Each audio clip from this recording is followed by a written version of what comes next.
Why are all mobile phones in Japan required to have a shutter sound? Or why are people sleeping literally everywhere?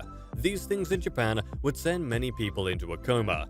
This is the dark secret of Japan. No matter how modern Japan is, there's one little annoying detail to their cell phones you might have noticed. All their cell phones will have a shutter sound you cannot turn off. If you ever buy a cell phone in Japan, rest assured that you can never turn off its shutter sound.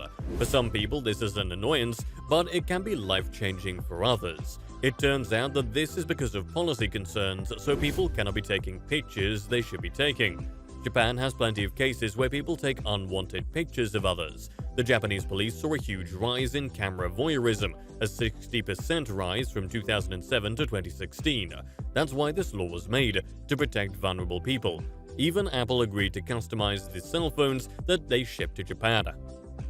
Japan is the third largest economy in the world, but Japan still has the second highest poverty rate among the G7 nations and the ninth highest among OECD countries.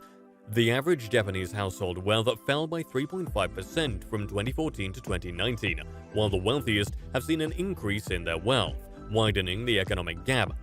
Maybe this is why most people in Japan aren't eager to settle down, get married and have children. The number of births in Japan has been halved in the past 40 years. The number of births in 2022 was just 799,728, which is almost half of the recorded 1.5 million births in 1982. That's even more alarming in that last year the number of deaths in Japan was 1.58 million, twice as much as the number of births. This means death has outpaced births in Japan, and the country is at risk of losing population and human resource scarcity. This is because of the high cost of living, limited space, and lack of childcare support. Young people in Japan are increasingly pessimistic about the future, and they're focused more on work to survive in this expensive country, which is probably why they have toxic work culture called Karoshi.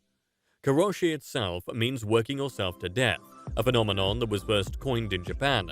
Most of the victims worked long hours, up to 60 to 70 hours per week, the time before their deaths. More often than not, they will die due to bodily function failures. The most common causes are heart failure, stroke, or suicide.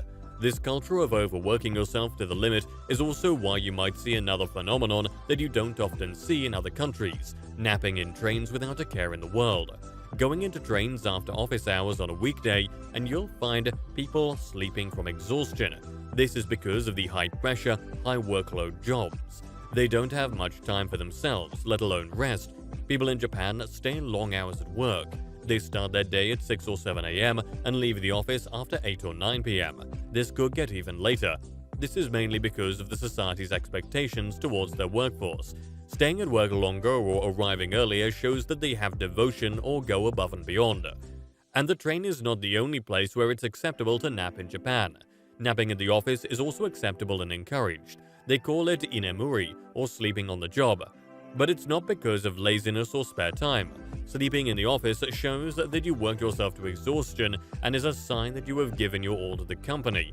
It's not just the office, people also nap in department stores, cafes, restaurants, or even on a busy city sidewalk. It turns out it's a cultural practice that's been going on for at least 1,000 years in Japan. This napping practice can even elevate your social reputation. People who sleep during social events are frowned upon in other parts of the world, but not in Japan. This just means that you care so much about your friends and family, you still showed up when you're so exhausted from work. So the next time you're in Japan and feeling exhausted, feel free to practice inemuri.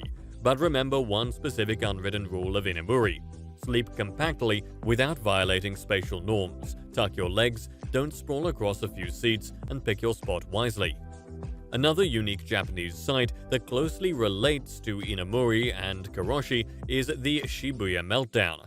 When things have gone too stressful, inemuri won't do, so people will enact the Shibuya meltdown after their tough day at work.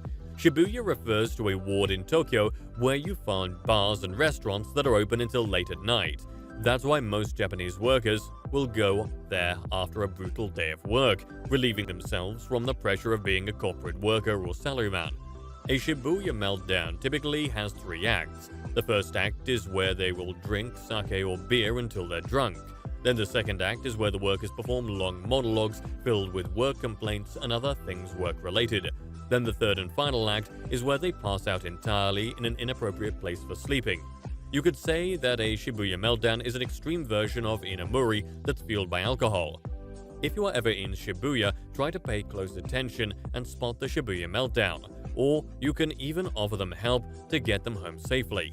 Japan's unique habits offer a fascinating glimpse into the country's culture and history, but one thing can be seen as a common thread: the respect and gratitude for life and each other.